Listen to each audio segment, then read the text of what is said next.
Hi guys, sorry for the delay. I was trying to set up dual streaming, and maybe if you wait for a moment, I will manage to set up streaming on Twitch as well. It's just the first time I've ever tried to stream to two platforms at the same time.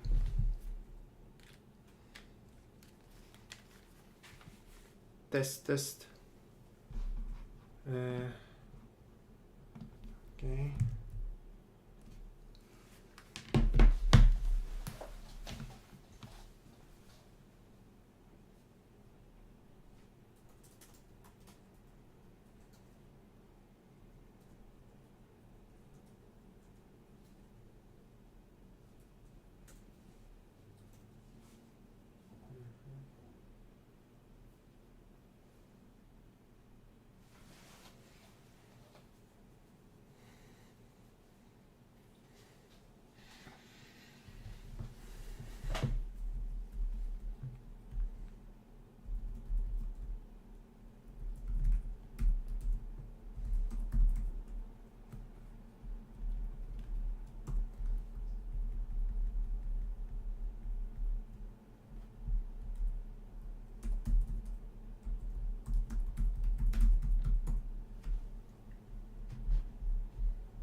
Okay, yes, sorry for all this. And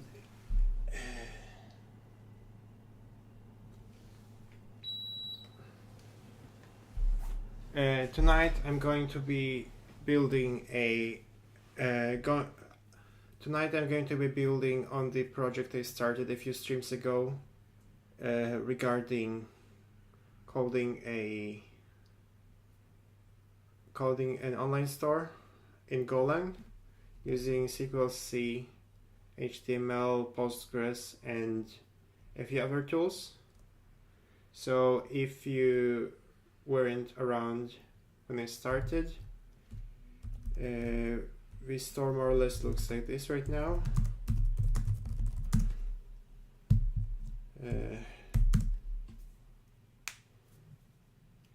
Yeah, I'm going to install.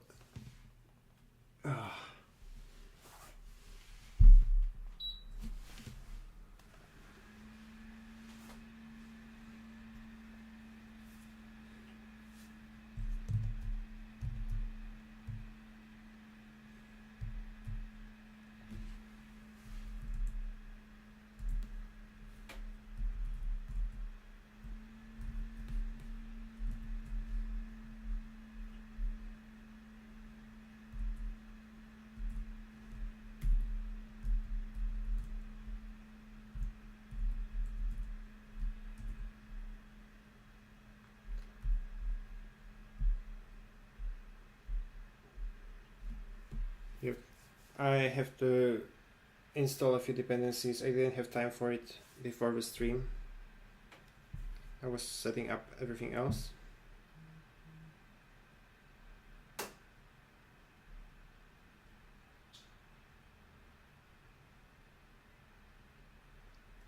Good.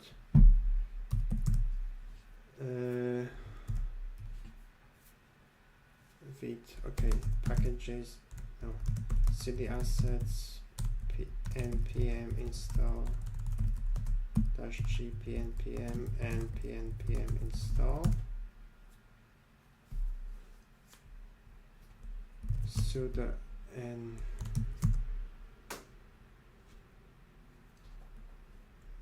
yep. Okay. Yeah, I'm getting this error because I'm running on a FreeBSD machine, and there is FreeBSD is not currently supported natively by Vite, so I also need to do one replacement. I think I've done it in a different project on the last stream.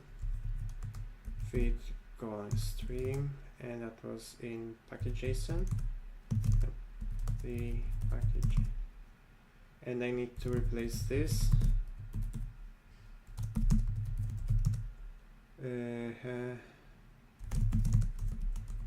this.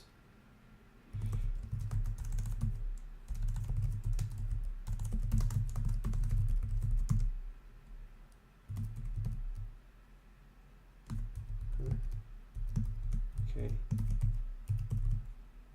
Yeah, I'm guessing I won't be getting any beautiful code formatting right now.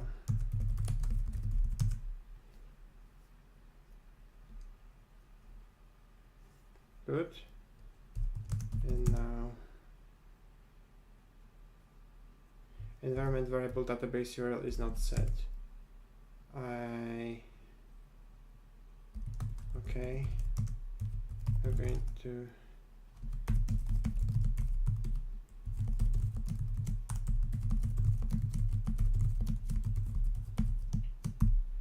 and that will be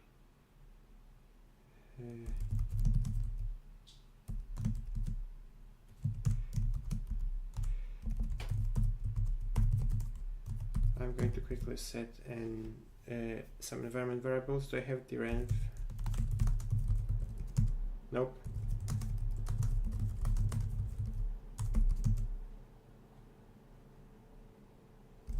I'm going to set up the renv in the shell scripts. Renv hook csh. Renv allow. And now make db setup. No, okay.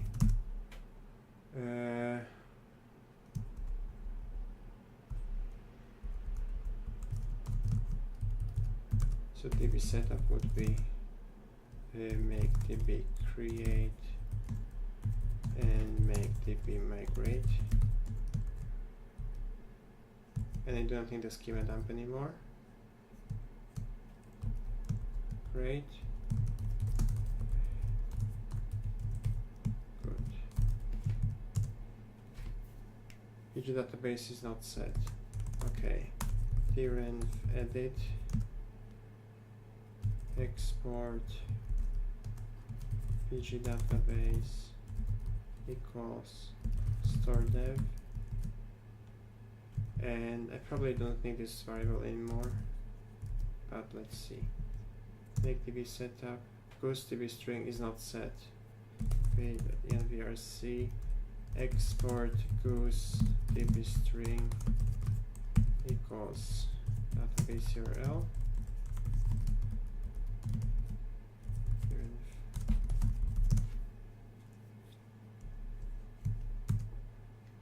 Database store dev already exists.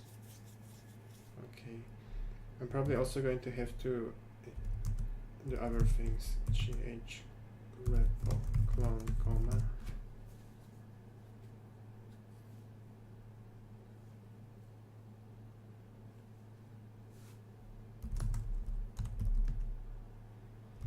cd comma.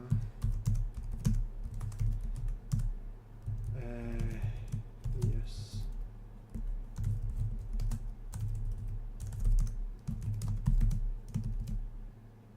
Now make db reset.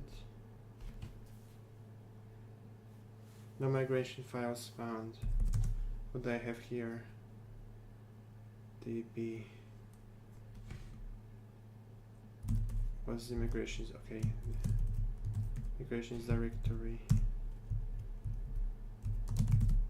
Like this.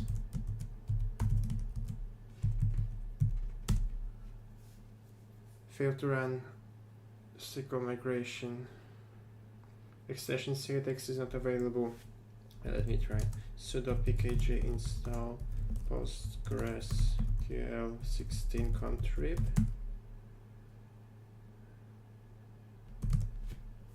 Good. And now, will this work now? Good.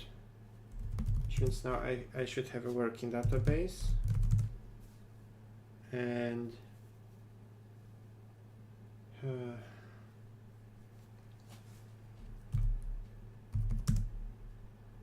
now I also should have a working application in here.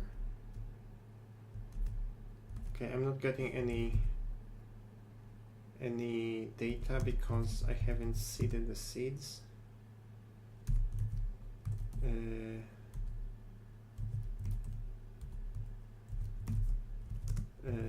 So in makefile,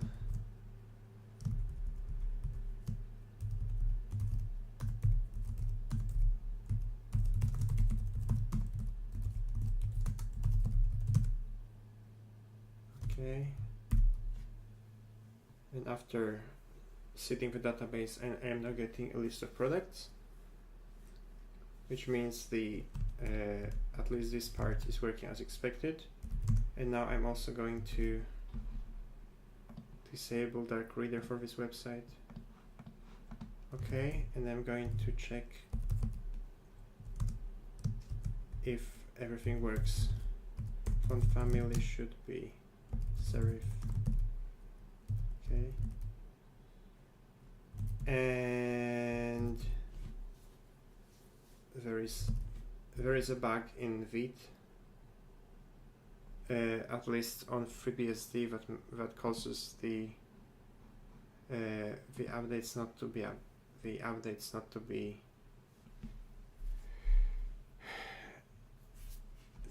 to be propagated if you update the same file, if you update any files more than once. So now it's not working anymore. And that probably means I should be using another machine.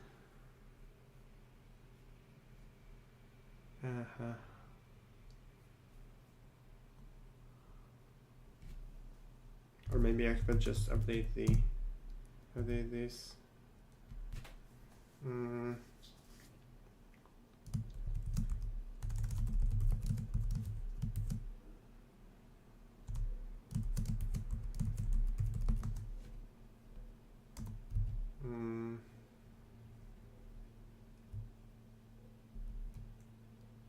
Yeah, maybe like this.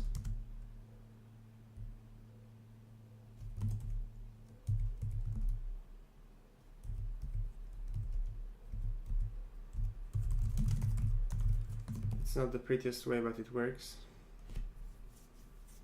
At least I'm getting updates. And let's call this a temporary permanent fix. And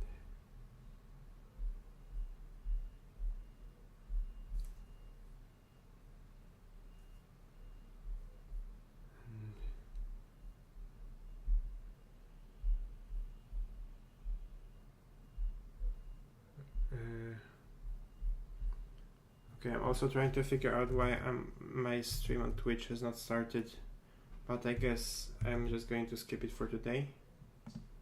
And yeah, I'm going to stream to Twitch the next week.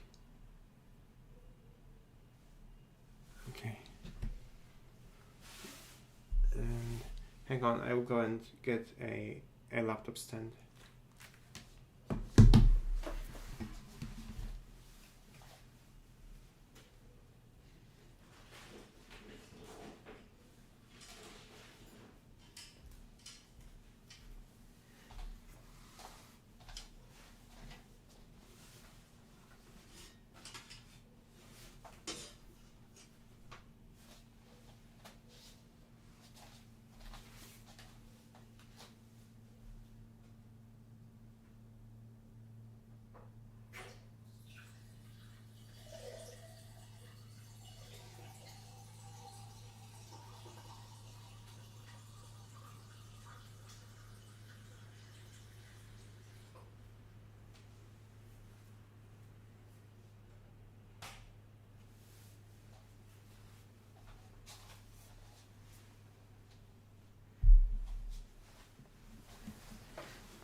Okay, so as some of you may have seen in the description, I actually have an agenda for tonight's stream, and the idea is that I'm going to be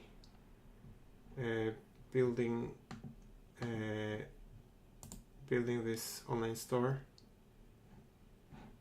and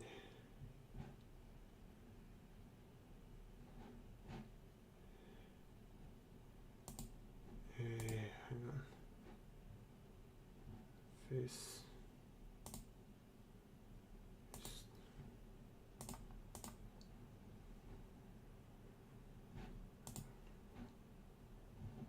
And the agenda for tonight is as follows: displaying a cart in a separate view or in a drawer, and I'll start with a drawer, and I'll go ahead and add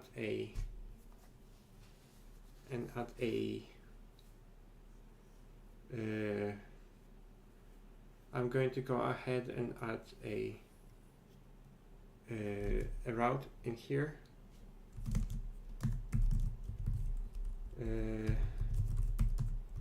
and I'm going to create another controller,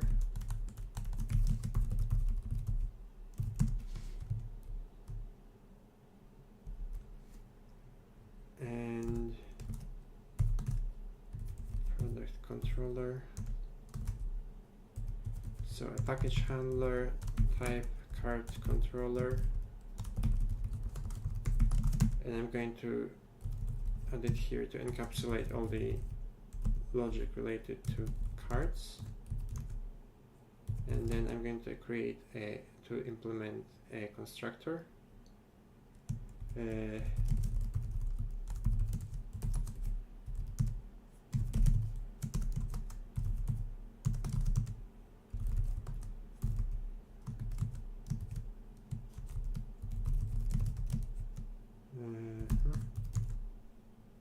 Great, and for here I'm going to add a route called show, because we are going to show a single entity.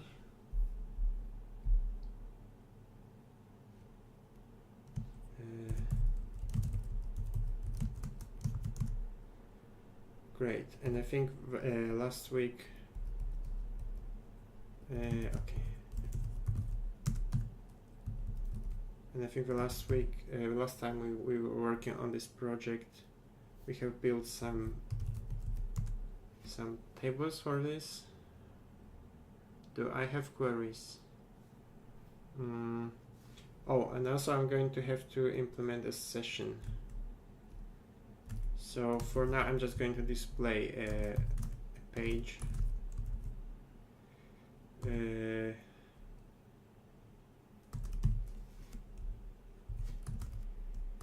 I have a model for a cart? Nope. Okay, then I'm going to go ahead and create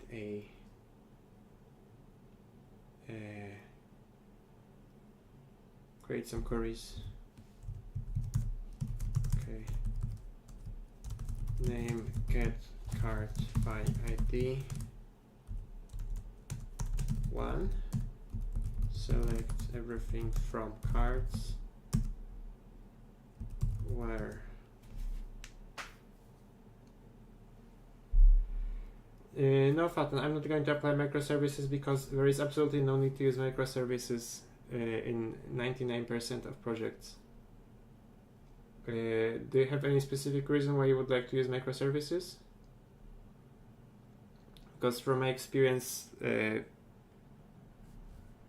are just over-engineering. Where ID equals this. Then sqlc generate. sqlc JSON file does not exist. Okay.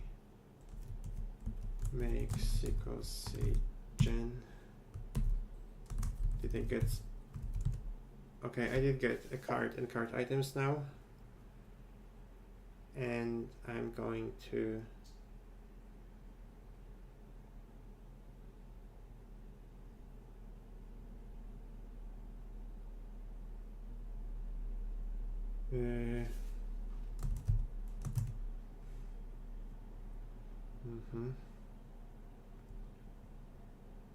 What is the queries? Get card by ID. Okay, ID is ID64. Great.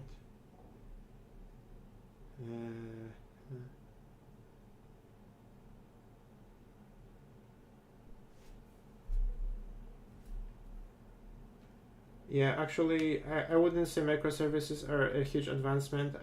It's good to know how they work. I don't think you should be learning microservices before you can actually build projects. Because if you learn to build everything with microservices right now, you're going to write everything with microservices, and for a huge variety of projects, a monolithic application is just enough. Also, you need to be aware that every time you integrate separate services, you are going to introduce a new a service boundary, and on every service boundary something can go wrong. So honestly, it's not a good idea. And sorry, this is just my own opinion, but in general I don't think it is a great idea. Get card by ID.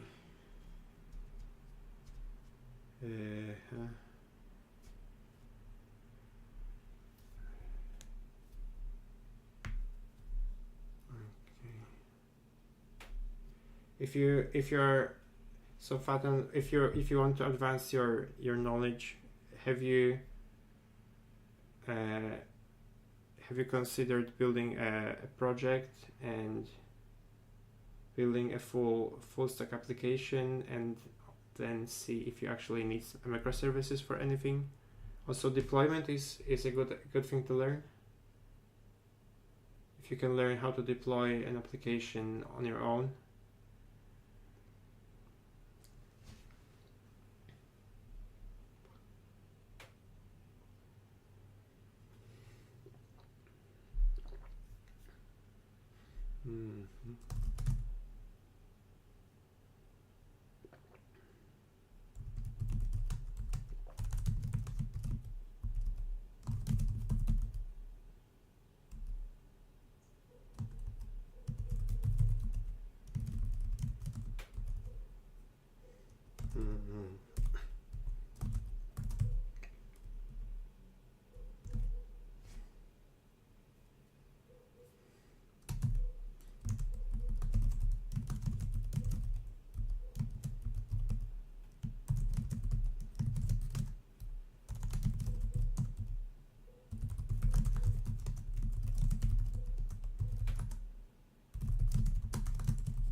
Yeah, also you don't even need containerization to deploy something. Sometimes I was planning to cover deployment of Go applications on one of the future streams. I don't know when it will happen. But yes, I would say learn Docker you always use Docker for something. You don't always use microservices.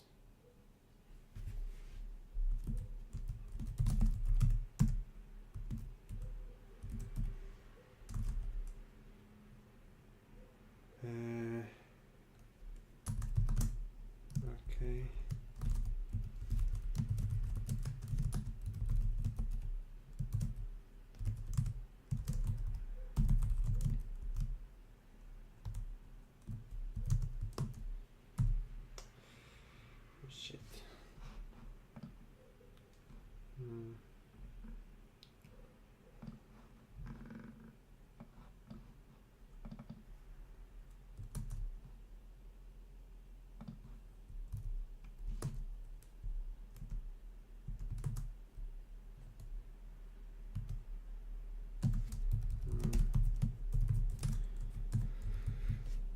So I'm currently implementing the cart controller to show a cart. And I'm currently implementing. I'm trying to write some sort of fake data, but I think maybe I could just write seeds, and then I could just select the existing data from a database, insert into cards, truncate cards, cascade, great, insert into cards,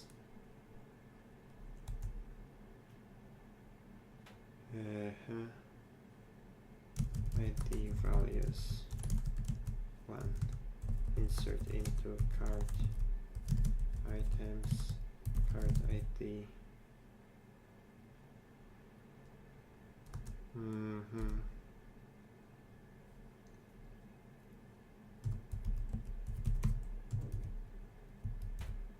Cart ID, and what's there? Create cards, product ID, quantity.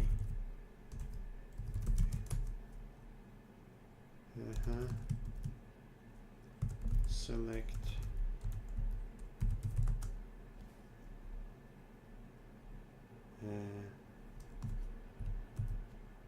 one, and ID from products P, where P slug equals hamburger. Okay, let's see if this works. Okay, so now in here I can say cart error equals cc queries get cart by ID 1. If error equals, no, it's not nil, abort with error. Items error equals cc queries get cart items by cart ID 1. If error equals nil, c abort with error 500 error. Okay, so one thing I am already noticing is that with sqlc you don't get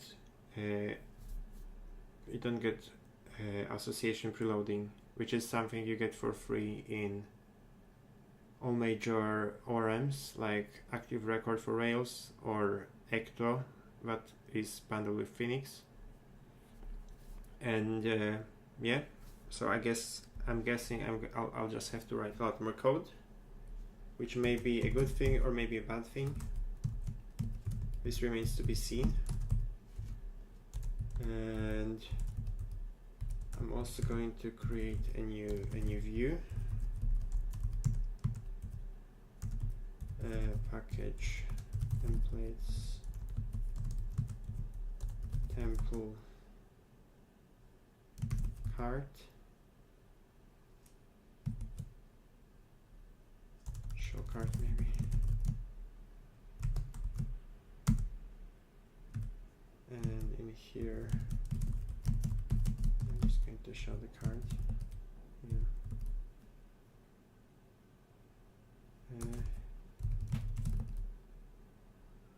Okay, at least we get formatting in Go files. And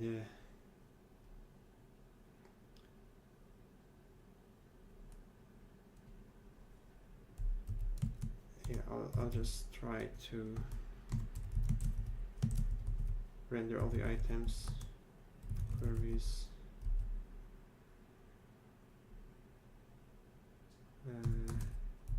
items are going to be a slice of queries, cart item, and I'll have to import this.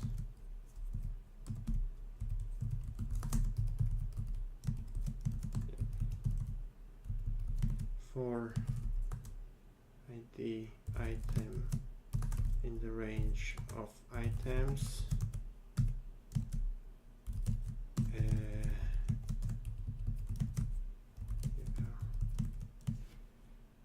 I'll display maybe the items product ID,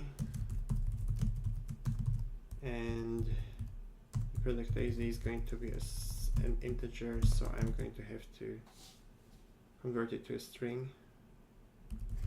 So I'm going to import strconv I to A,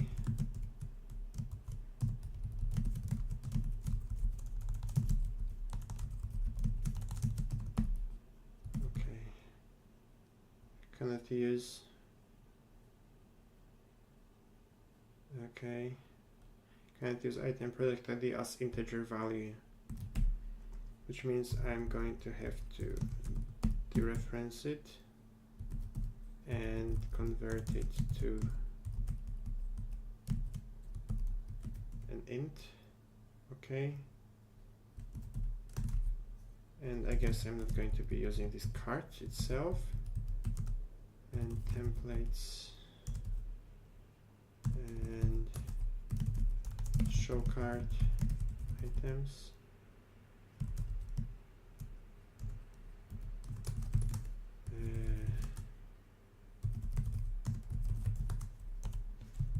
In the product controller, I'm doing this like this. Render C request context and C writer.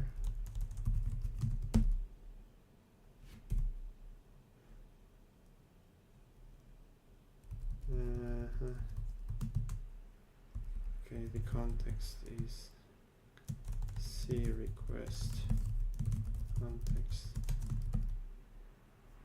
Okay, so now if I go to cart, okay, I need to update the route because cart controller with dp cart show. Okay, so we are now fetching a cart from the database, and this doesn't look particularly beautiful because we are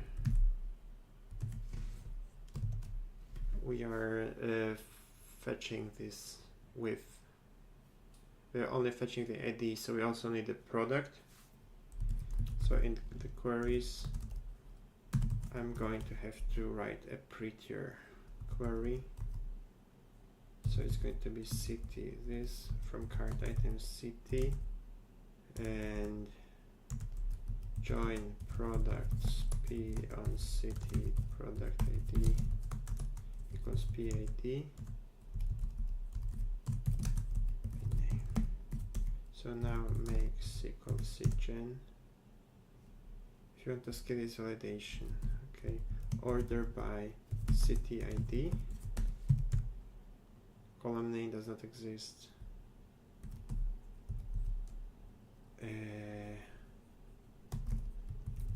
What does the product say? The product has a title instead. Okay. So now what am I getting?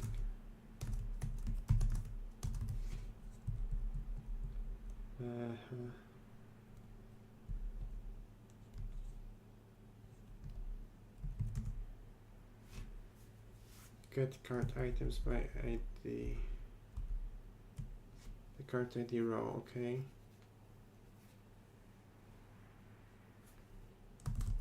So you can see I'm getting just a specific model for this type of query, and this means I can also add a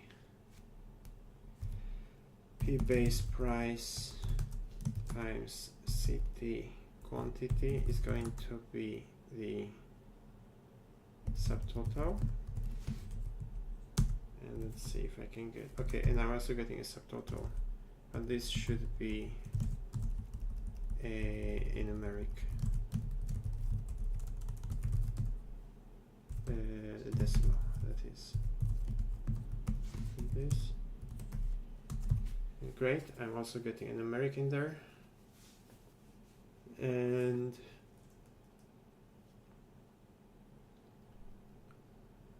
great, quantity is also numeric. Okay,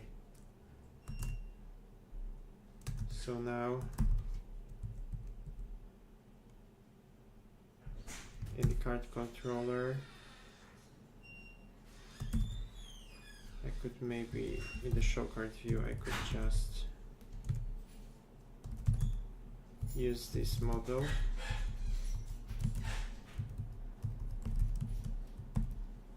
this, and in the controller it now doesn't return any errors, which means that in the template I can now say that this product, okay, so the item has a title now.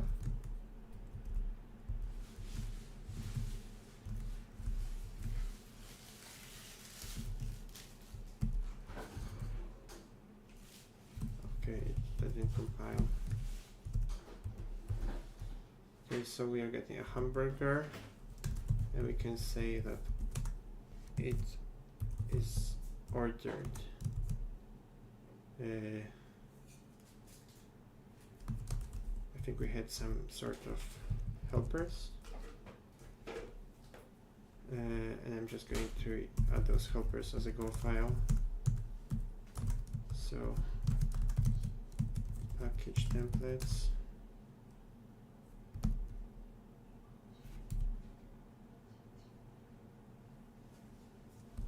Okay, and now we can also add a format decimal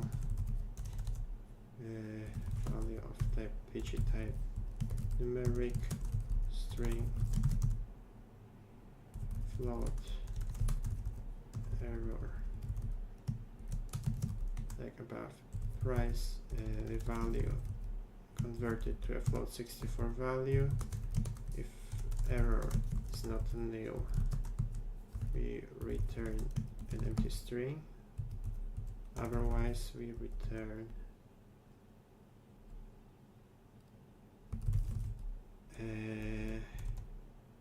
we could just use a printf like above.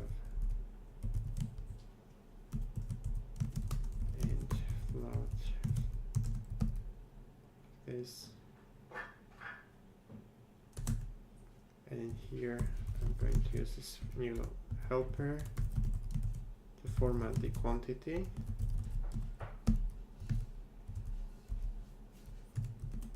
And so now we are getting an error because this FMT is imported but not used. And now we can display the quantity.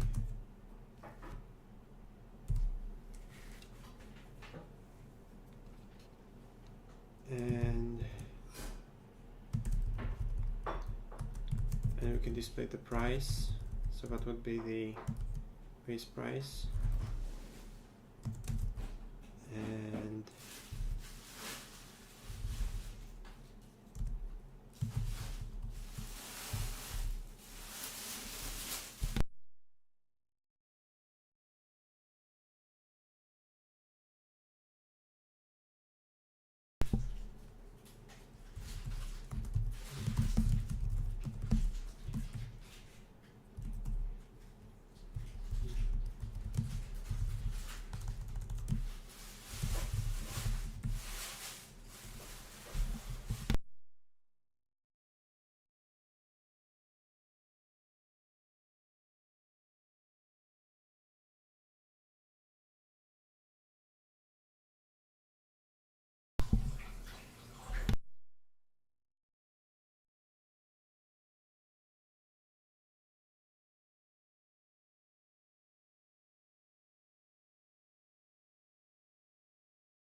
Okay, the background is going to be pretty loud, so please bear with me. And okay, we are going to display the price like this, equals format price item subtotal. Great. And this should ideally be displayed in a table. So we could probably go to some sort of an online store. For example, we could see this website. It's kind of ancient, and it doesn't let us see the cart. Okay, then I'll go to this website for inspiration.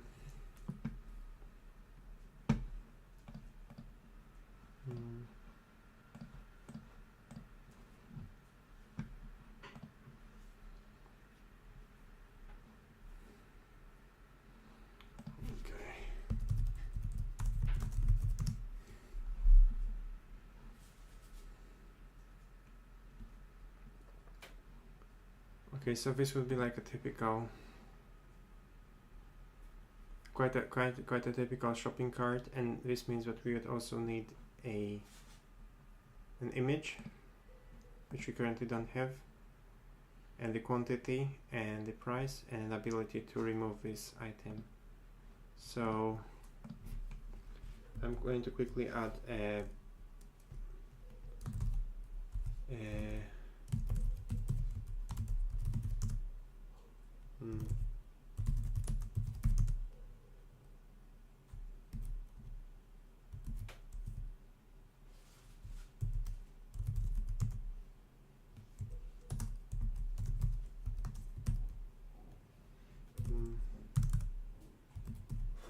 great.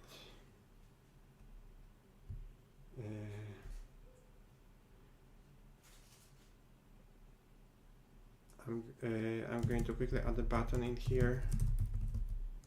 Of type equals button. That will say remove this item from cart. And of course, this is not going to work right now. This is much more work than we may want to acknowledge. Anyway, we are displaying the name of the product, we are displaying the base price, we are displaying the quantity, and you're displaying the subtotal. And we could probably calculate the total in here. Let me see. Helpers.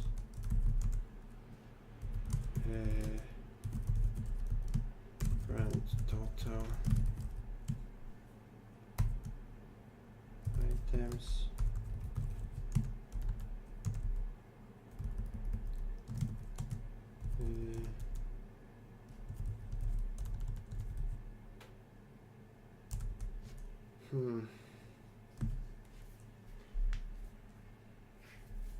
Hi Blazix24. I don't think anybody is here. There are 4 people in the stream and everybody's watching me write some ugly ass code on FreeBSD, which I guess is cool.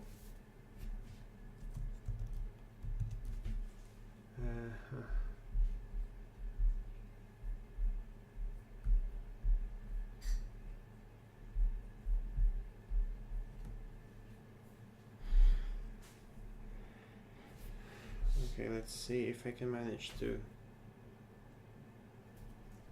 calculate the subtotal in Go. Yeah, technically I could do it.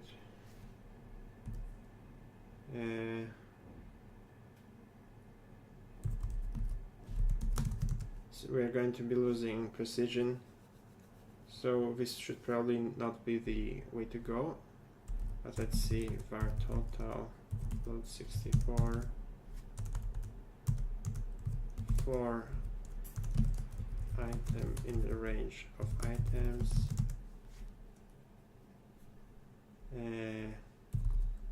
Float error equals price. The item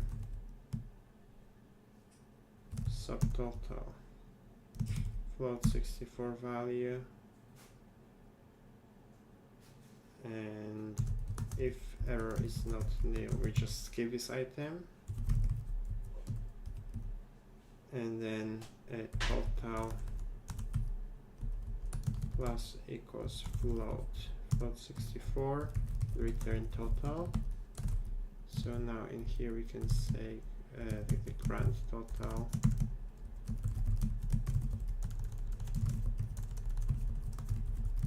is also going to be calculate grand total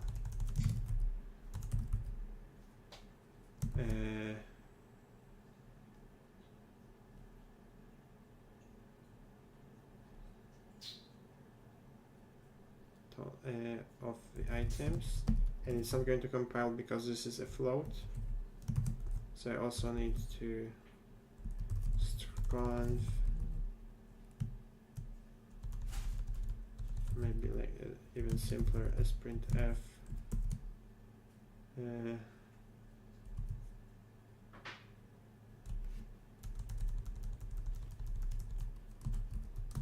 yeah, maybe I'll just try to coerce it to a numeric type. pg type numeric,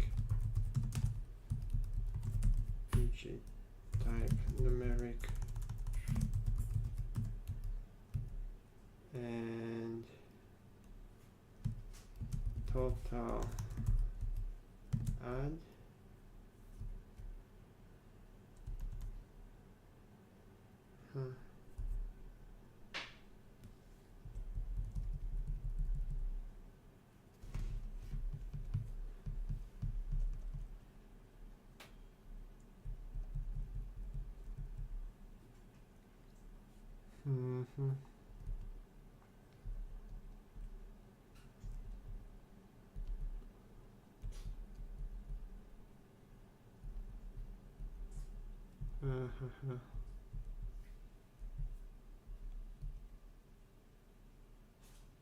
What does this int say?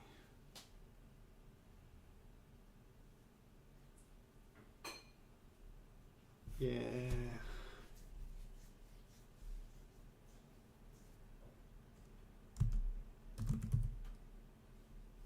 Okay, I guess I'm just going to treat everything like it's an integer and we'll fix it later.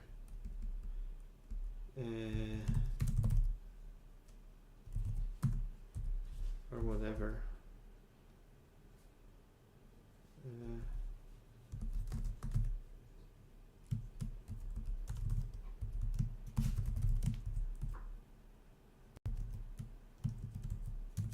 So we are already repeating some logic, which is not ideal.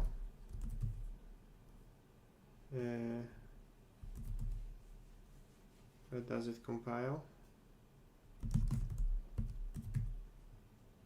Undefined FMT. Okay. Import FMT. Okay. Okay, at least we managed to display a grand total. And obviously in a card there should be a link. I'll quickly format this file. Temple FMT card temple. Great. And I will commit.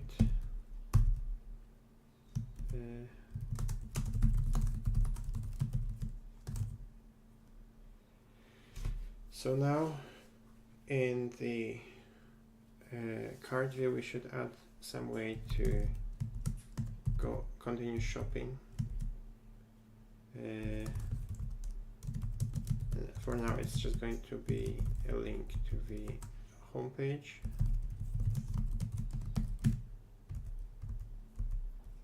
Great. And in the main view, or maybe in the layout, we should add a header.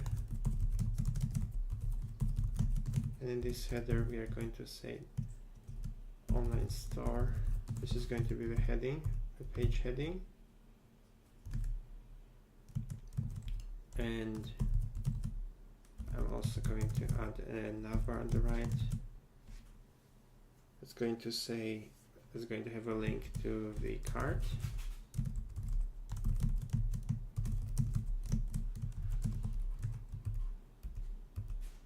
Great. And now I have to format the, I have to modify the base, the layout to display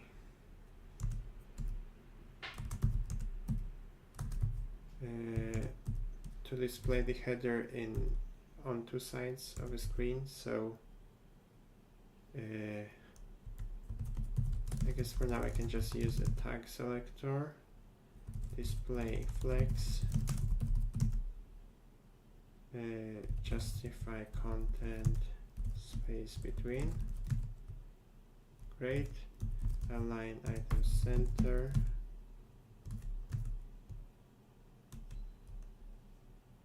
And what is the width of the product grid?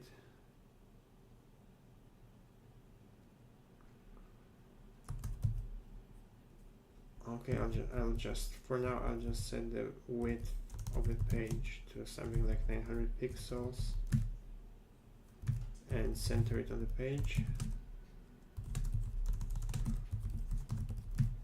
Great.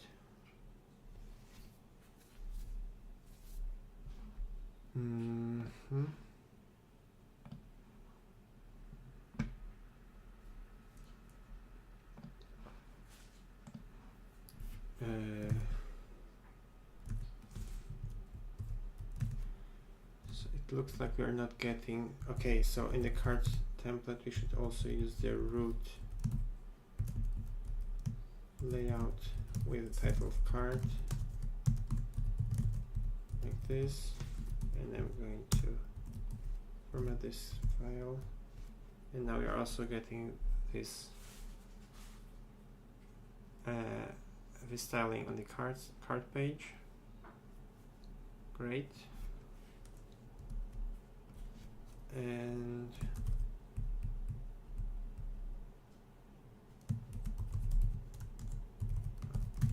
I'll move it back to the left side and remove the margin. So now this everything is more centered. And is this really 800 pixels? Yes. So min, max, 1FR. Right.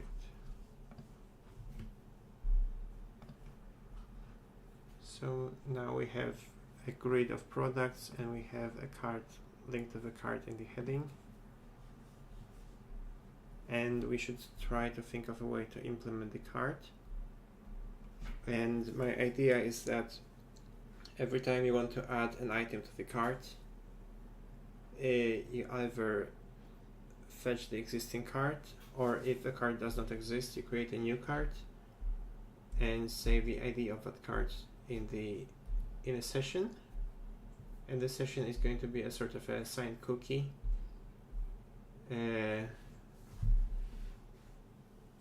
And I'll check first if there is something like a session primitive in Gin, because if there is, we should be probably using that. And if there is none, then Gin we do for session management. Cookie based.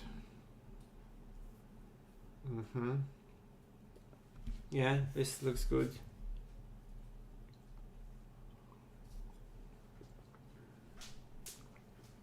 This looks much cleaner than what we would be writing with Gorilla sessions. So I'll go ahead and use this package. And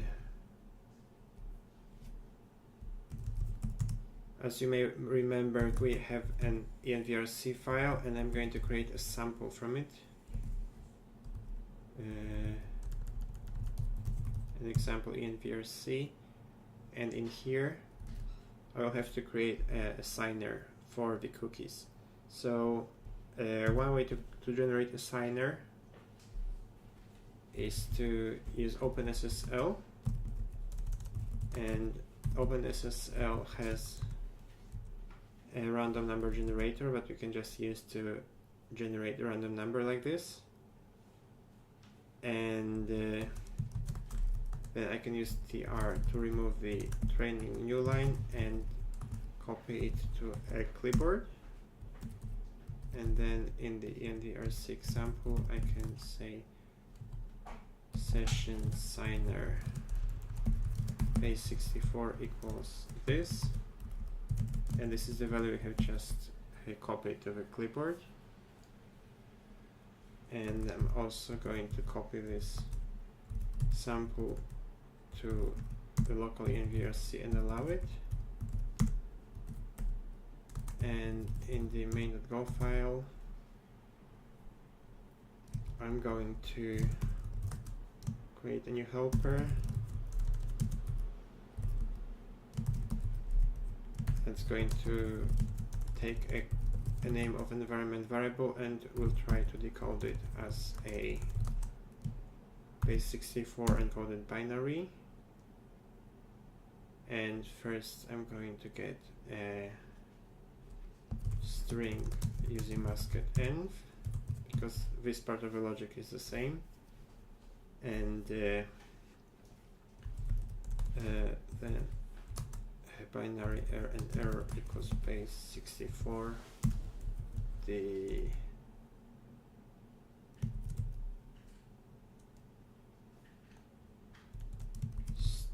standard encoding decode string if error is not nil, return a message and end the program saying failed to decode environment variable as base64 encoded binary. And if everything is correct, we return the binary. And I'll import this package, this, and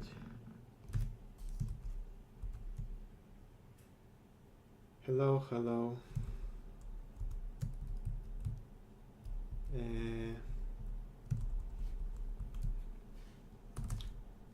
Maybe in the router I'm going to initialize a session store equals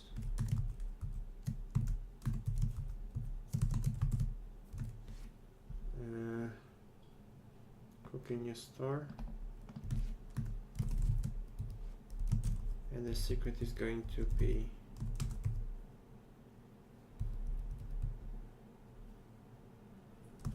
okay. Now I'm already facing an issue because I wanted to initialize this store in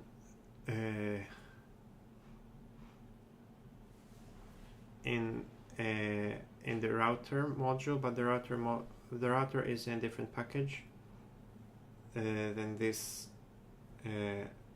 helper function. So I could either move the helper function to a helper package, or I could just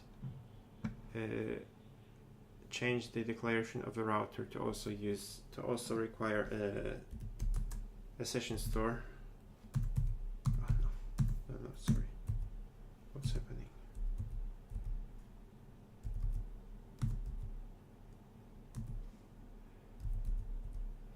Okay, I think my keyboard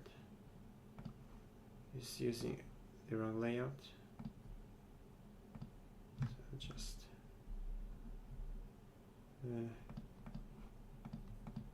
so now, okay, store, and this is going to be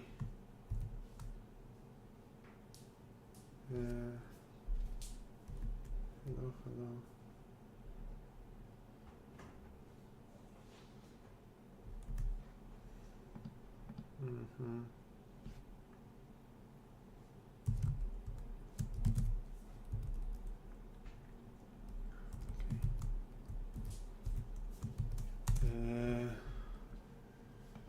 Install this package,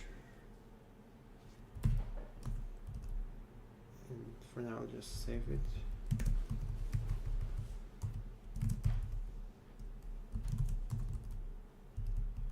And so the session store,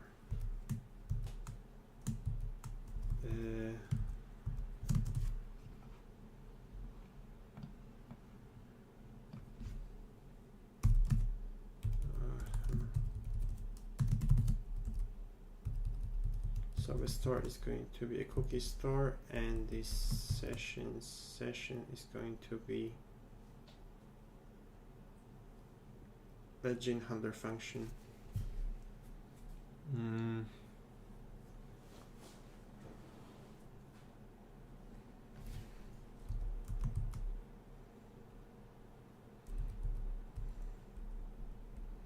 Okay, I'll just assume we are going to be accepting a cookie store parameter.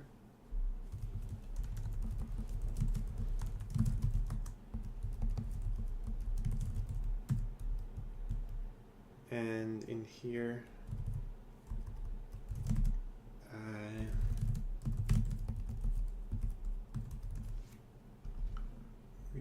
what was the name of the okay, since the project is currently called online store,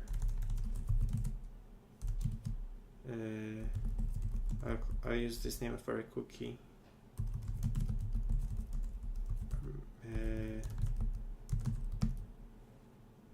Great. So we do, okay. And now we need a session signer, which is going to be a binary decoded based on the session signer base64 variable, and the cookie store is going to be cookie store new store based on session signer cookie store. Great. So now the application, okay, we need to restart the server, and now we are getting the view as expected. We don't currently have any cookies saved, but that's because we haven't tried to save anything in the cookies. And I guess I can commit for now.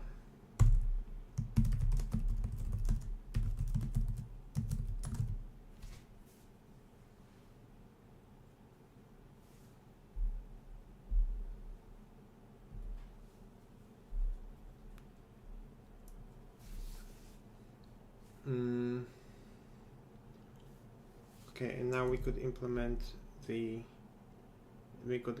adding things to cart. So for every product in here, we can add a form, and this form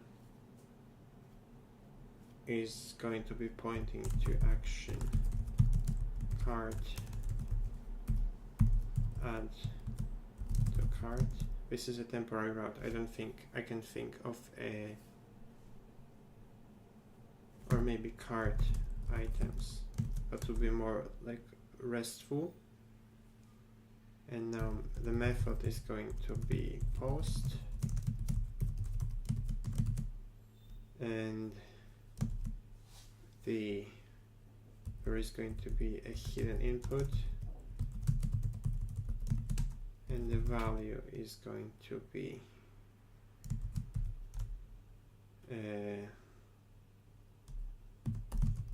import strconf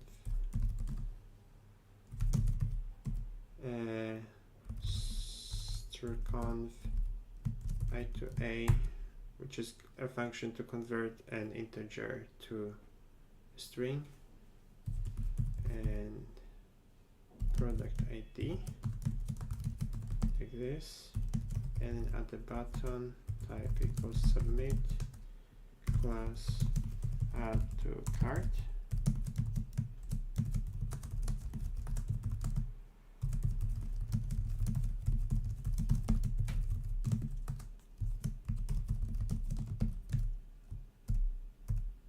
And for some reason it doesn't compile.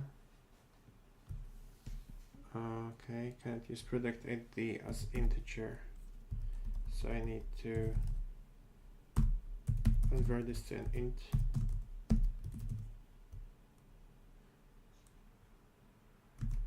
And now we also have an add to cart button.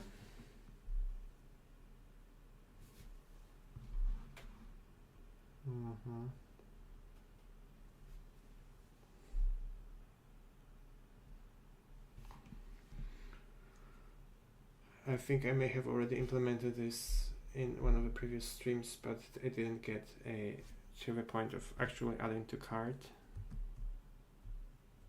And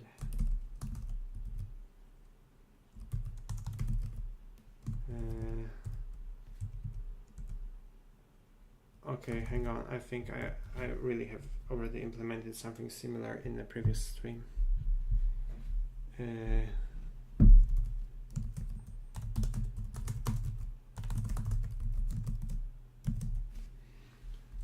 going to do something on a different computer.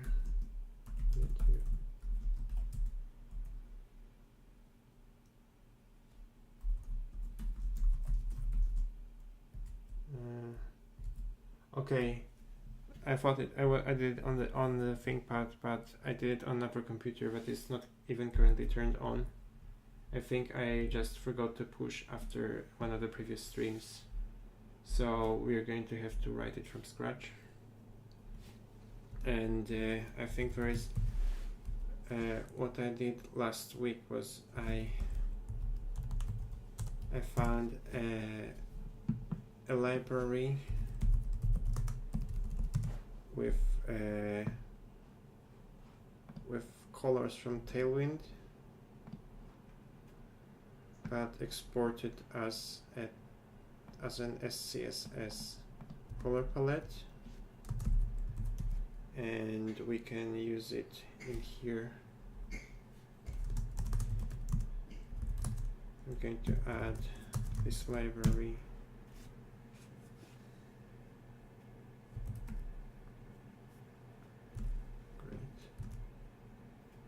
And in products SCSS, or maybe in app.scss, I'm going to import this file, tailwind colors SCSS. Great. And in products, I have an add to cart button. And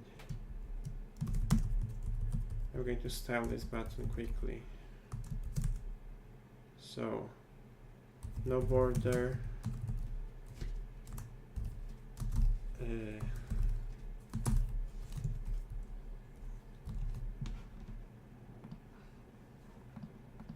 no border, no outline. The background is going to be blue. Color is going to be white. Full width.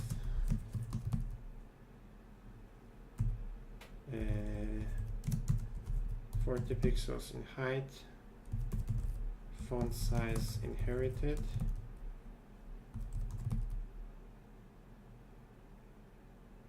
And font weight is going to be bold.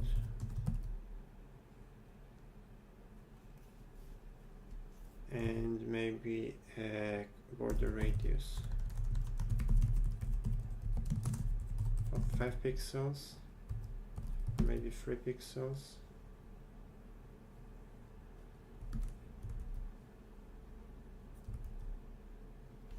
Yes, good.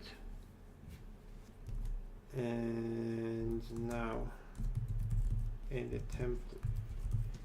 template I have a title, and I'm going to name it title, and also this probably should be a span. Great. So in the products as CSS file, I'm also going to add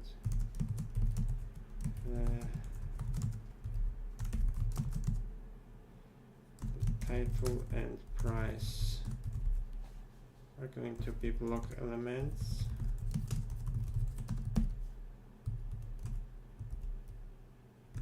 Great. Title is going to be slightly bigger, so maybe 1.1.2 RAM.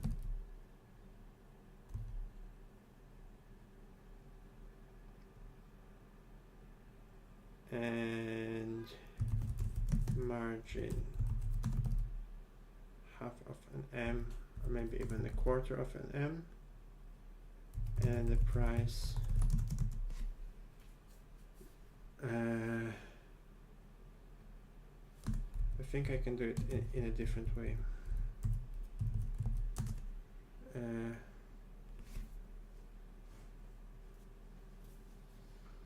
I don't think I have to display the price in here like this.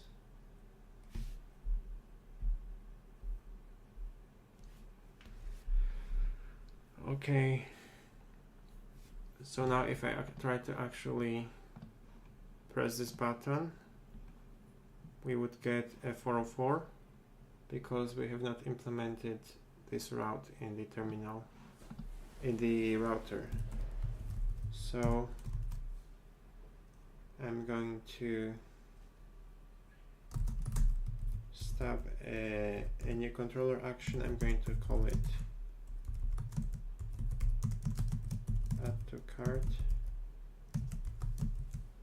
Just not very, like, not exactly what I would be using in a RESTful application, because in the REST I would probably have to define a new controller for every type of resource.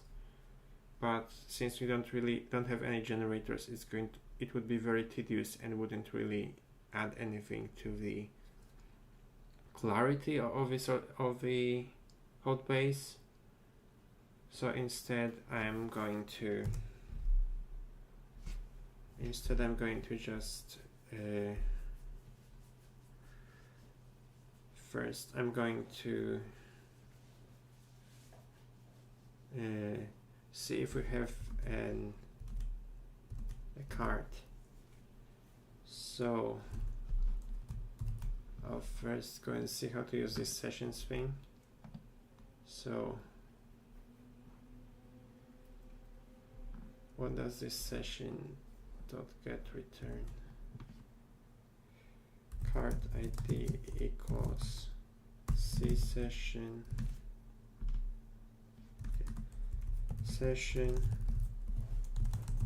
equals sessions default C. cart ID is going to be session get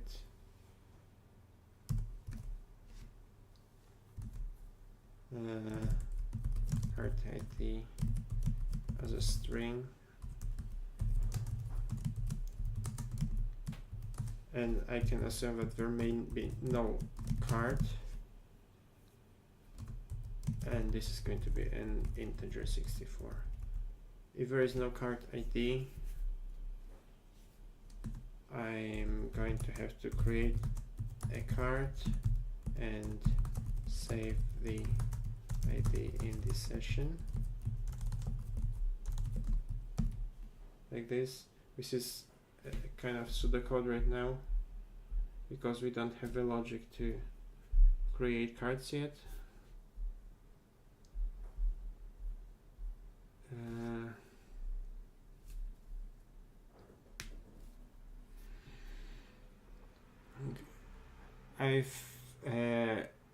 You know what, I'll continue this after a break. Wait for 5 minutes and I'll switch computers.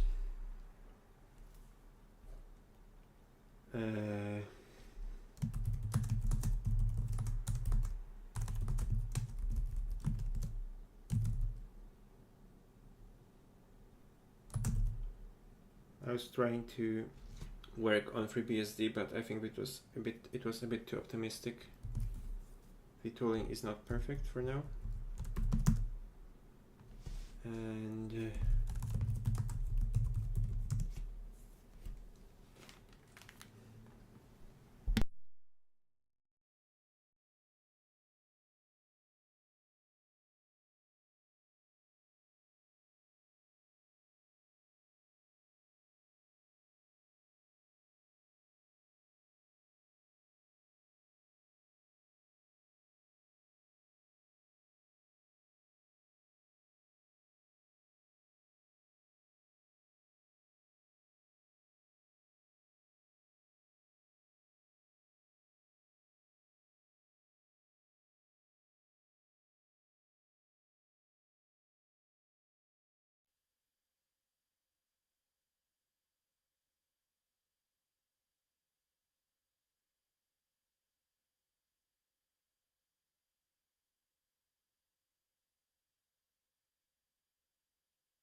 Hi, I think I'm back.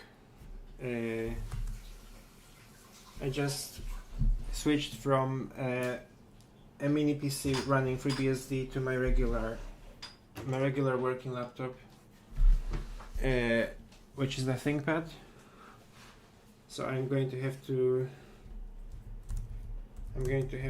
reset, like set up the application again. Didn't allow. Great. And a moment ago I went in here and I had to replace these lines in order for it to work on FreeBSD.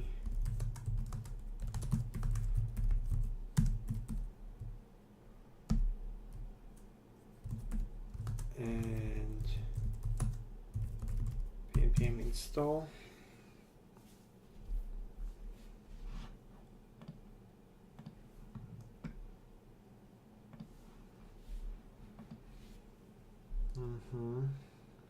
Okay. So now make db setup.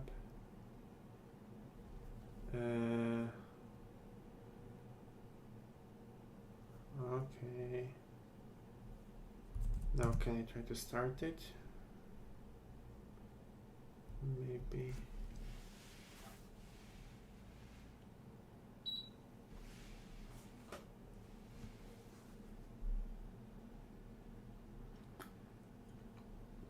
Card controller.go, card ID declared and not used. Okay. And this is because of this. Okay. So I'm going to add a function to create a card. In queries.sql, I'm going to say name create card 1, and it's going to say insert into cards values default, returning ID. Make sqlc gen. Insert has more expressions than target columns. Okay. ID. Okay, maybe I don't even.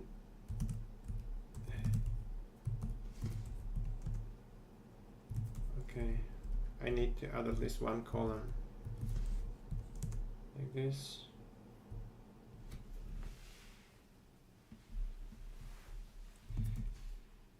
Which means that in the queries, yes, I'm going to get a new create card thing. Okay. So in card controller, if there is no card,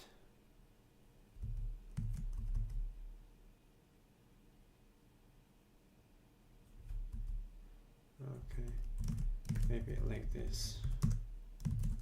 If not okay, I'm going to have to create the card ID equals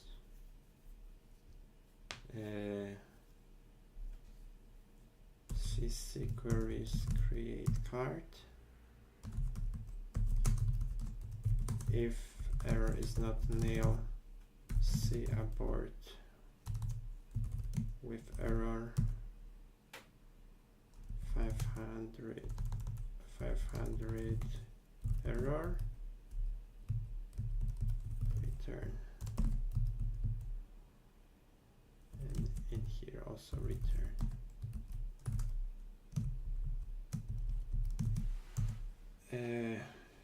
If there is no error, it means that we have successfully created a card and we can store it in the session. So session set card ID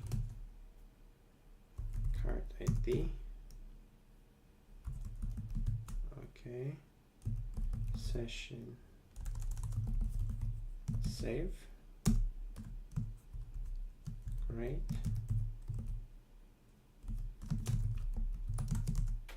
And if there is already a card, we can fetch the card.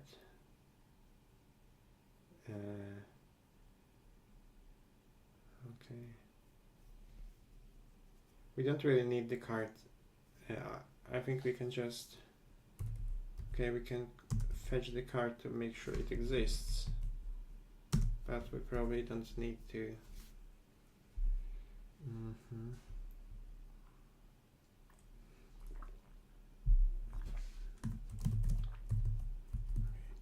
See request context,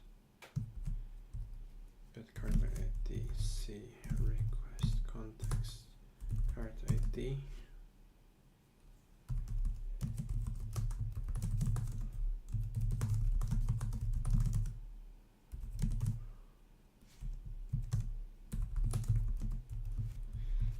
So if we cannot fetch the card by ID, then it can mean something, for example, that the card never really existed in the database, and that the only thing we have in the session is just an ID,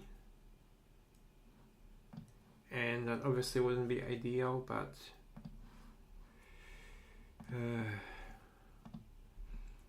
I think this would also mean that we could try to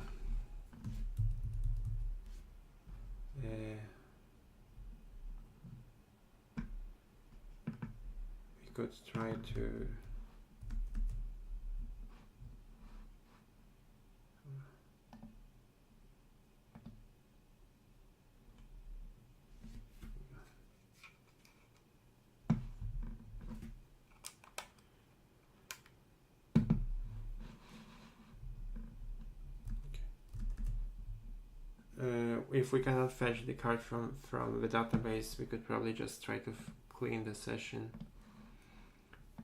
or we could just return a 500. Delete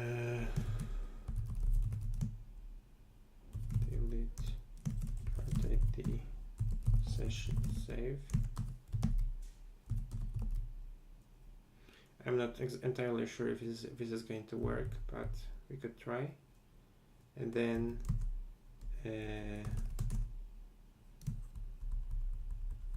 we could add a query to add an item to cart. So name add item to cart, and this is going to be just an execute. So insert into cart items, cart ID, product ID, quantity, values 1, 2, 1, and invalid query type execute. Was it exec? This? Okay. So now I have this add item to cart thing, and the params is going to be just cart ID and product ID. Okay. So back in the cart controller,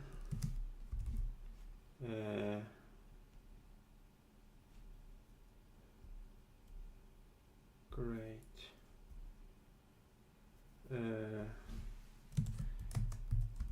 Error equals cc queries add item to cart, see request context, and then add item to cart params, and the cart ID is going to be cart ID,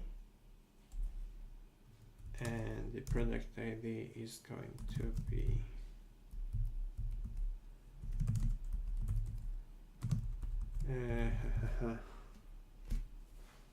Okay, this means I'm going to need to pass the form data, gin parse form data.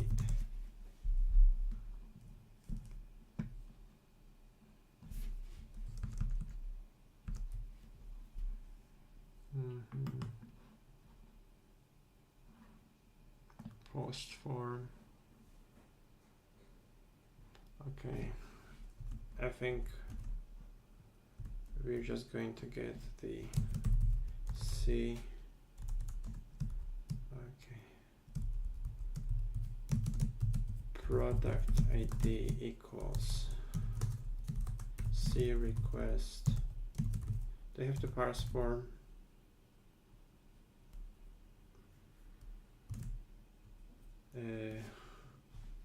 Do I have to parse form? Django parse form.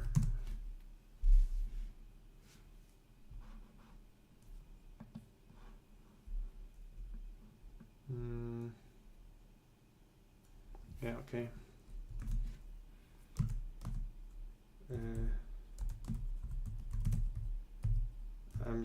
I have to call this parse form function, and that is a part of Golang standard library, and this just basically just says if the user has submitted a request with post params, then we need to parse the post params into internal Golang structures, and we can just ignore the error. So if product ID is C request post form get, and in the products template we haven't given a product a name. Name is going to be product ID, like this. So if you can fetch the product ID, and this is going to be a string, and now we have to parse this ID as an integer. So strconf parse int, and page size is 64.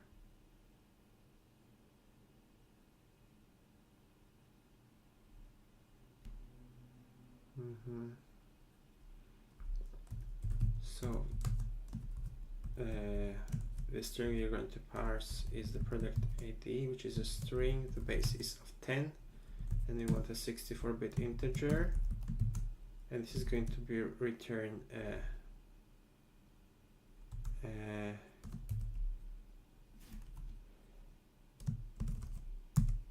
okay, product ID and error is like this. If there is an error, C abort with error 422, which means unprocessable entity, and the error is this, and we return. And in here we have a correctly parsed product ID thing.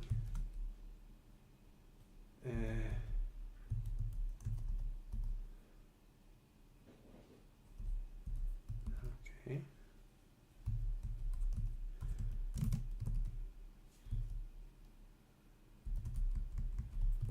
So for some reason this product ID can be nullable. I have no idea why. Okay.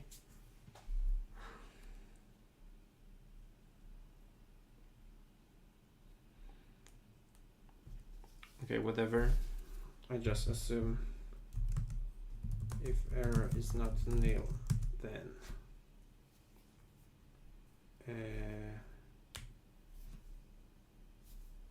we log the error, and yes, and then we can maybe redirect HTTP status found. We redirect to cart. Okay. Let's see. Online store like this. Okay.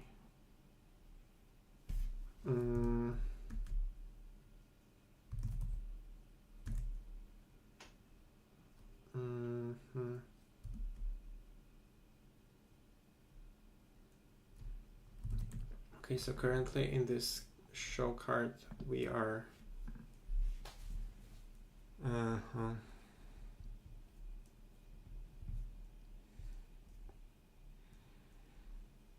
okay, we are currently we have just hard coded an ID of 1, and really what we wanted to do is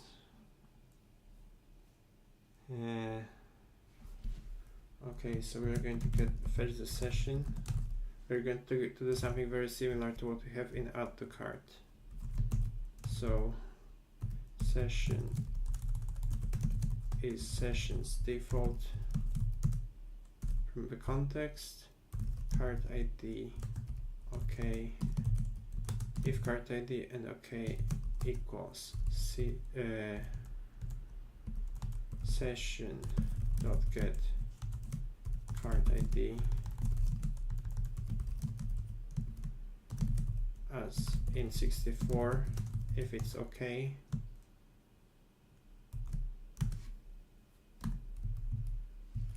then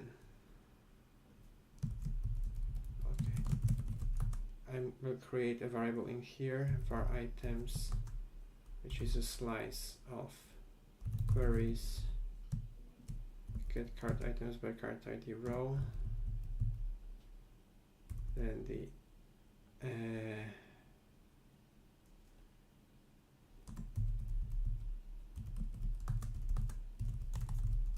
I also need to define a variable like this. Okay, so items r equals cc queries get items by cart ID, c request context and cart ID, and if there is no cart ID in the session, then you just keep the empty slice, and maybe we can just also say we want to make an empty slice like this. So if the error is not nil, we abort and we show the cart. So now if we go to cart, it's empty, and if we add, okay, so this is returning a 404 because we still haven't wired the function together in the router. So right now in the router, I'll add a route at post cart items cart add to cart like this. It is compiled. So now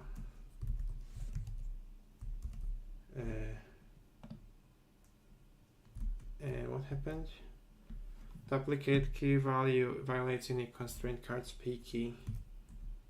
Okay, this is because in the seeds I have created the cart, and this would violate, this would create an cart with the ID of 1, and that will be the default value in the sequence. So I'll just remove this from the seeds, rerun the seeds.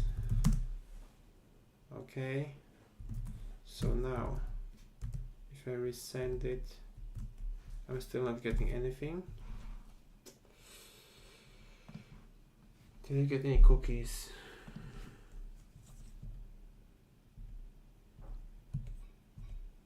Okay. So I did get some cookies, and I think this was set a few moments ago. I don't know what this means though. So I'm going to run this. I'm going to run this in my debugger. So I'll run the vit separately. And do I have the LV installed? Okay. So now in add to cart, I'm going to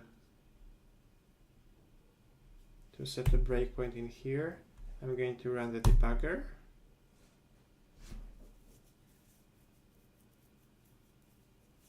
Okay.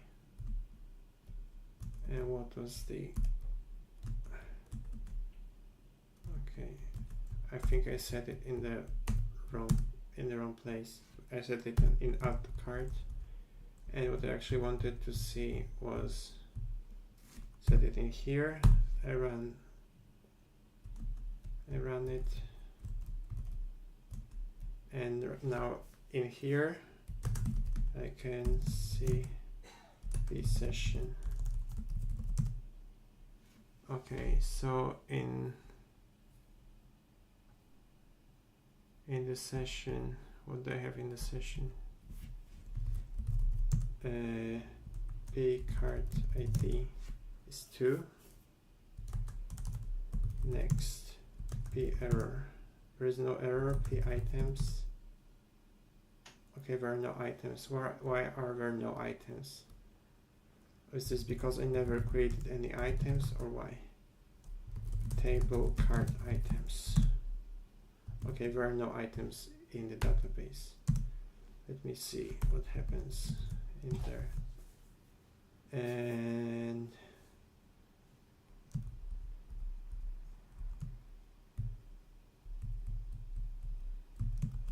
okay, I think this is happening because my logic was not entirely correct.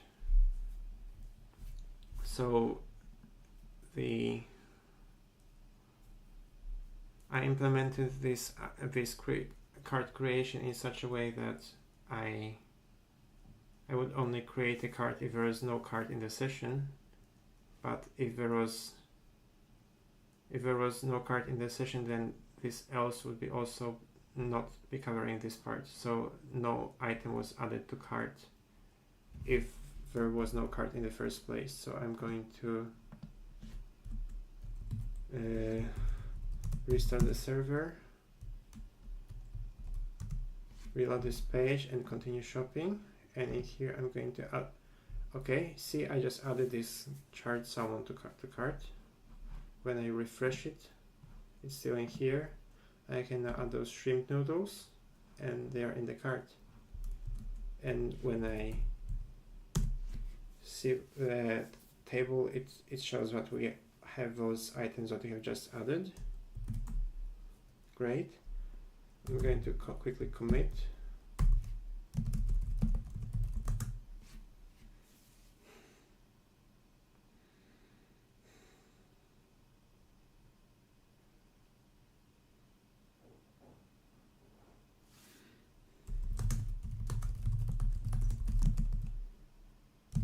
Right, and I pushed it for everyone to check.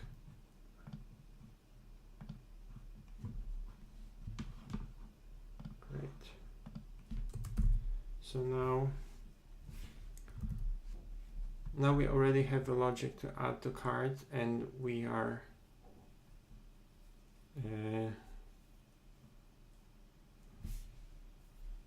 correctly fetching the cart ID from the cart, but this is kind of repetitive. So I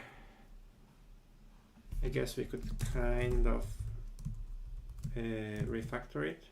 So for example, I could define a new method on the cart controller. So I could say get, and that would be a private method. So get or create cart. and that would be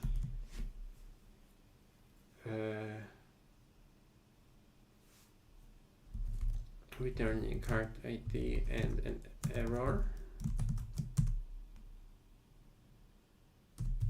and that should be fetching it from the gin context.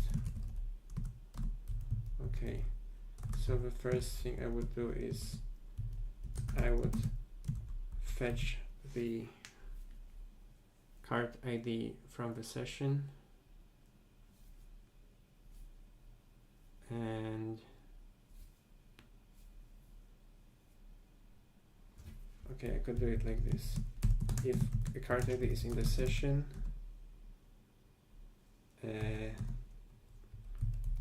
then I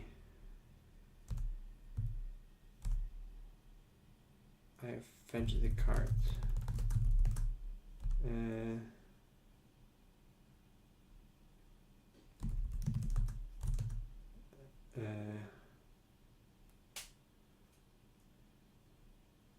I fetch the cart to see if it exists. I could do it in a simpler way just by checking if it actually exists, but this is a quick and dirty way.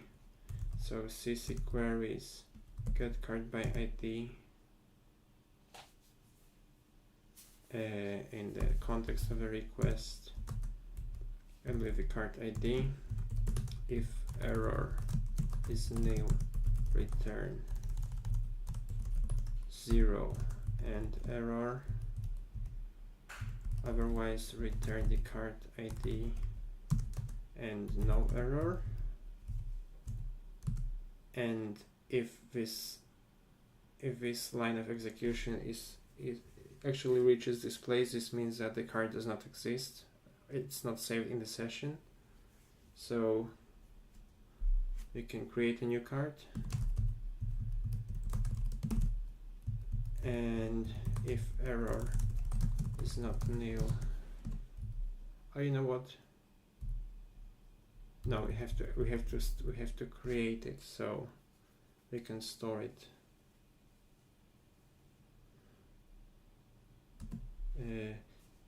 Okay, if the card does not exist in the session,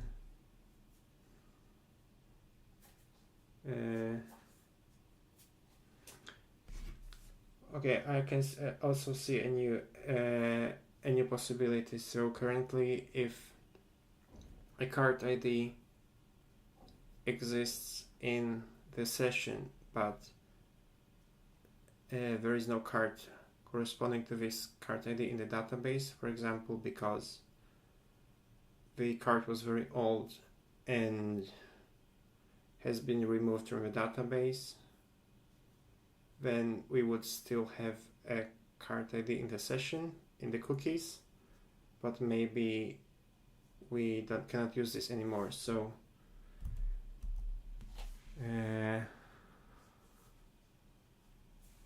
I could say that if there is no error, we return the cart ID,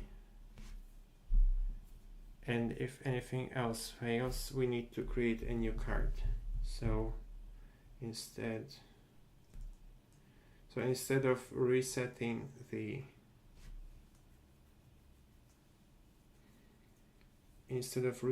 session, we could just say session set cart ID and session save, and return cart ID error. Okay, so now we can say cart ID and error is get or create cart with the context, and we can remove all of this. If error is not nil, we can abort the request with error, internal server error and the error, and return, and otherwise everything would remain like this. So you can add a hamburger and it still works. Great. And right now, if we try to add the hamburger again, nothing is going to happen because we have defined a unique constraint. So what we can do is, okay,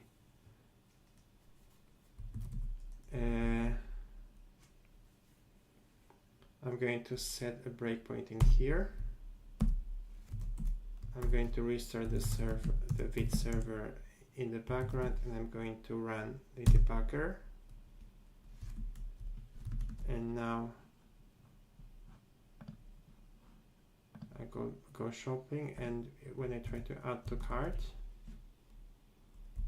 when I go next,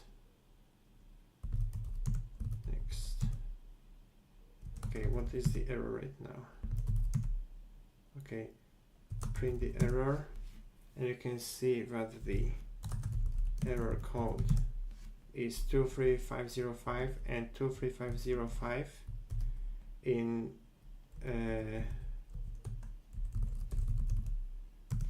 23505 in Postgres means that it is a unique constraint violation, and it means that we are trying to create a duplicate. We are trying to create a duplicate record. 3505. This is a unique violation. So instead of this, we can say, see, cart product ID already exists. So we can say instead in the queries on conflict cart ID product ID set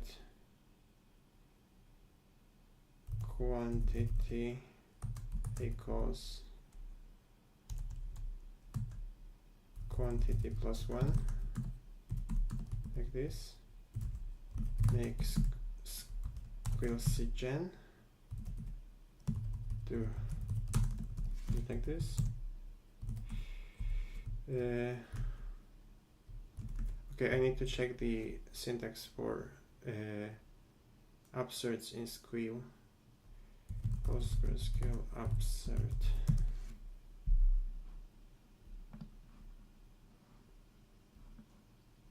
On conflict do update set. Okay. Do update.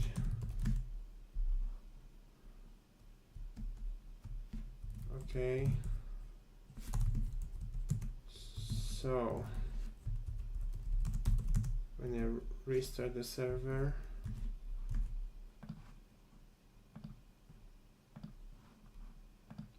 I have one hamburger in the cart, and when I add the hamburger to cart again, column reference quantity is ambiguous. Okay, so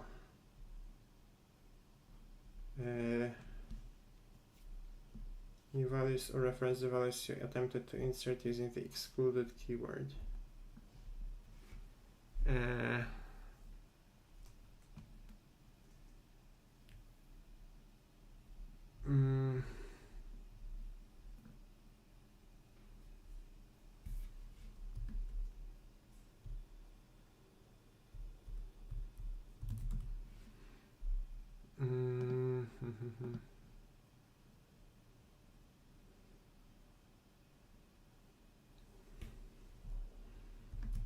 Why is it ambiguous though? I'm going to quickly look in the Postgres documentation itself. Insert.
can I say old quantity?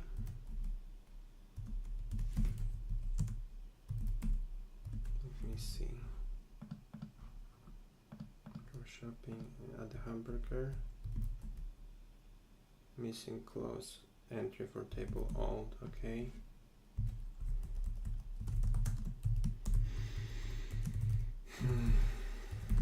Maybe like this. Nope.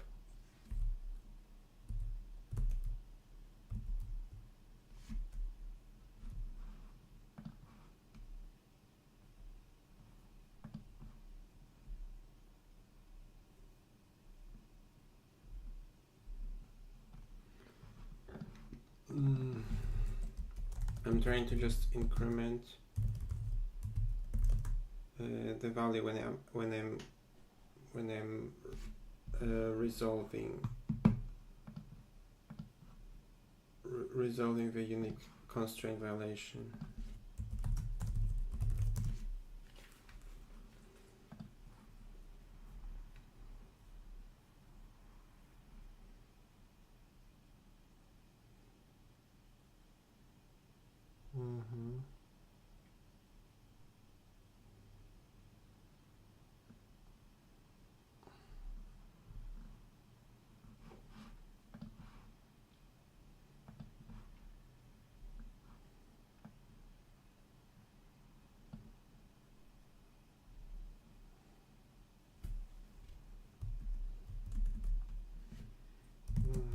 Maybe like this. Cart items.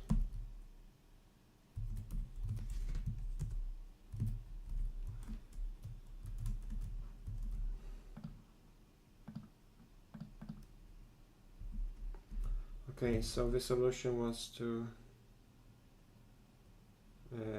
reference the full table name.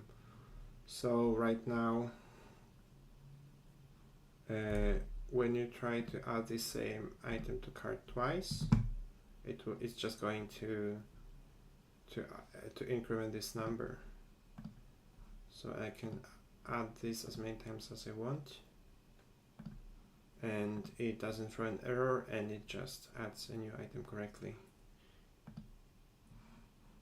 And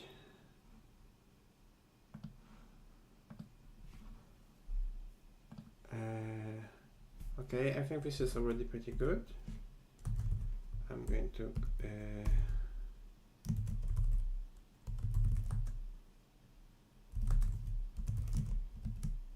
let me see what else I had planned for tonight's stream.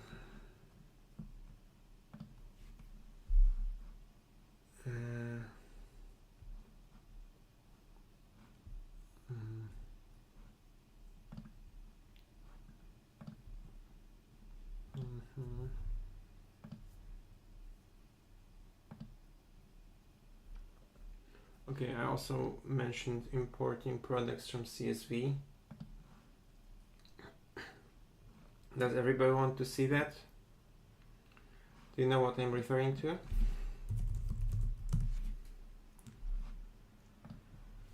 I need to sign into my Google account, so I'm not going to show this on the screen, but I think I used to have a list of products.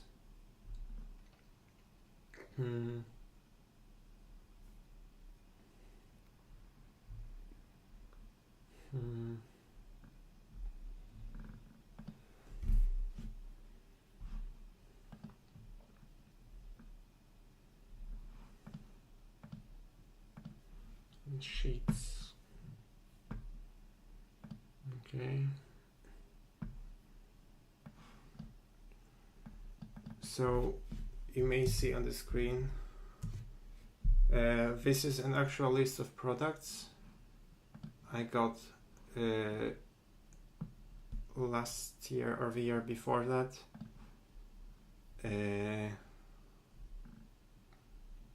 And this is a menu from an Indian restaurant, and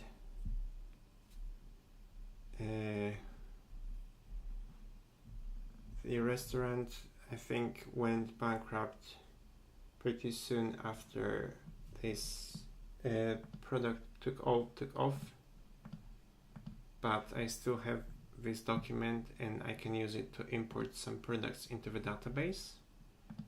And in order to do it, I need to download it as CSV. And in YouTube, I'll just do it like this, menu CSV.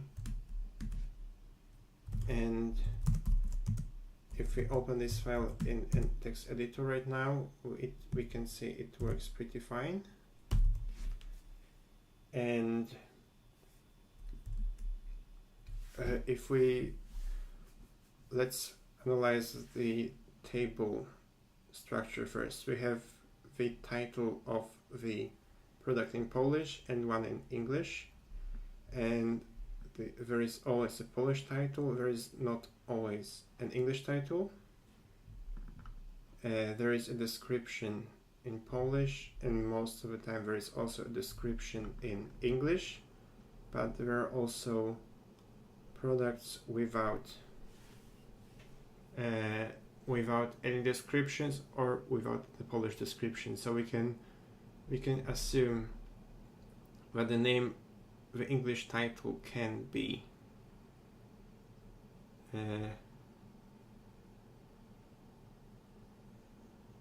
Hi QB. I think Go is pretty good at building websites. As I mentioned in the description, you probably shouldn't be trying this at home. If you really want to build something quickly, just use Rails or Phoenix.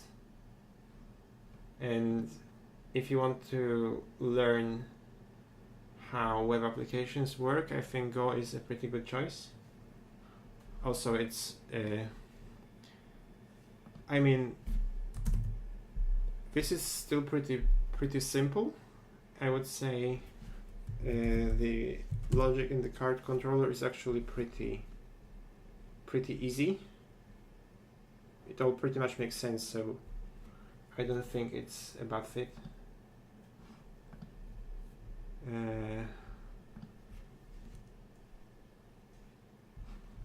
Anyway,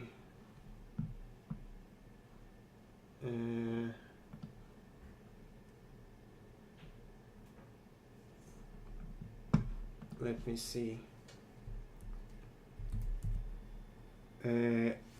Since there is now a Polish title and an English title, this means that we could either just ignore everything in Polish, or we could ignore everything in English. And there is also a category, and this category means having a category means that we also need to define a table for categories, and we also need to declare the relationships between categories and products. So I'll quickly push this,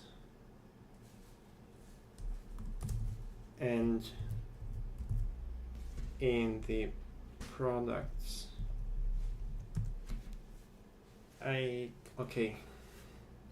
so we will have to recreate the table, so I'll just close this for now. And this, we're going to need a Polish title, and we're going to need an English title, and the English title may be null. Description, there is going to be a description in Polish and a description in English, and both may be null. And there is a price. The main picture may be null, and since we don't have any pictures in this document, they are going to always be null. Okay. The slug. Okay. So the first thing I'm going to do is I'm going to in the seeds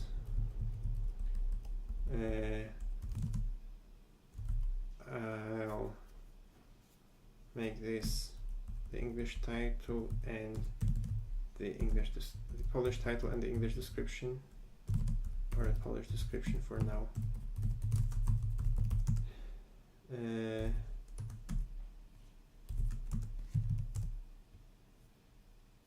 Okay, I can still create the tables, and now I'm going to write a script in the scripts directory.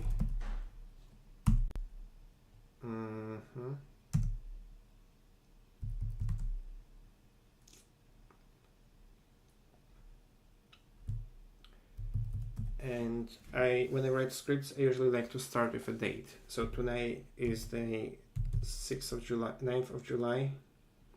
So 0609 import products from csv.sh, because I'm going to write this in shell script. Bash, stop on error, deny unreferenced variables, and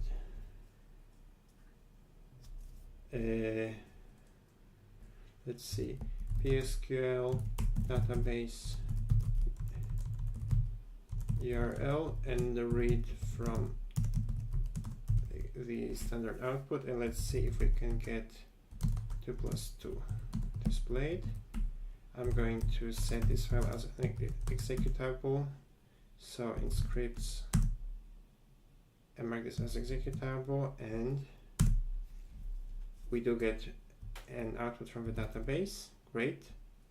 And what's happening here is I'm calling PSQL to connect to the database, and this syntax is used in Bash and maybe even in POSIX shell, and this means that I want everything from here to the delimiter specified in here as all capital SQL to be passed as the standard input to pSQL, which means it's basically an inline script.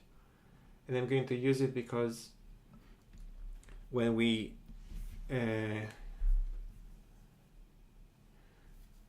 run a script, we cannot always be sure that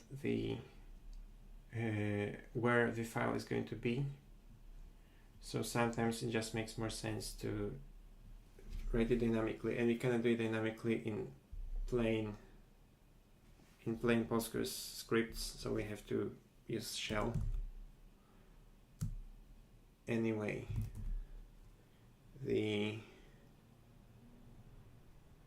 I'm going to copy the menu CSV file from here to db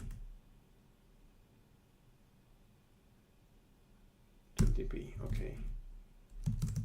The menu file is going to be real path. Okay, I'm going to need the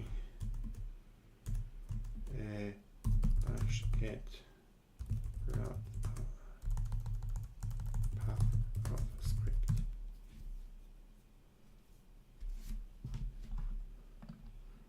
Okay, I always have to check it.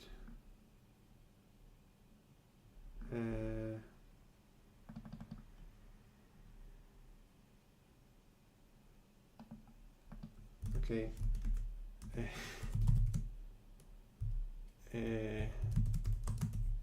Script path / db/menu csv, and see if this file exists. The file exists. Okay, what is the path of this file? Okay, it seems to be existing.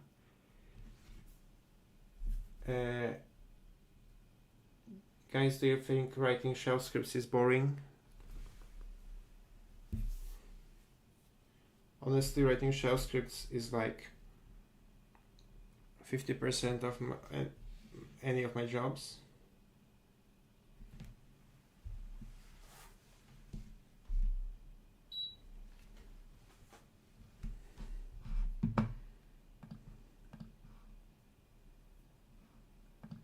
Or is everybody just tired?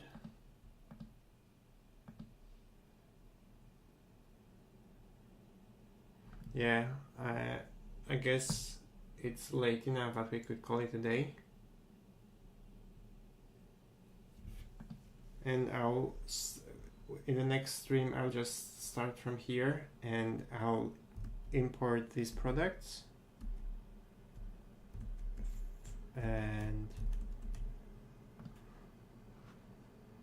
And I guess I'll see you in the next one.